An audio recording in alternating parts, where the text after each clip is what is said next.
आप देख रहे हैं जेएन न्यूज और मैं हूं आपकी मेजबान सुंबल ज़िया। बुलेटिन का बाकायदा आगाज करते हैं और शामिल करते हैं अब तक की अहम तरीन खबरें।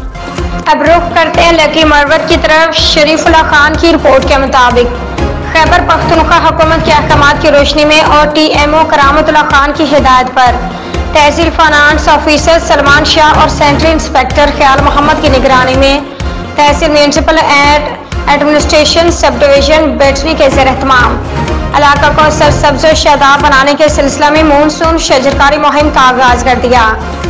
खैबर पख्तूनख्वा हुकूमत के अहकामात की रोशनी में और टीएमओ करामतुल्लाह खान की हिदायत पर तहसील फाइनेंस ऑफिसर सलमान शाह और सेंट्रल इंस्पेक्टर ख्याल मोहम्मद की निगरानी में तहसील म्यूनसिपल एडमिनिस्ट्रेशन सब डिवीजन बैठनी के ज़ेर-ए-एहतमाम इलाका का सरसब्ज़ और शादाब बनाने के सिलसिले में मानसून शजरकारी मुहिम का आगाज कर दिया।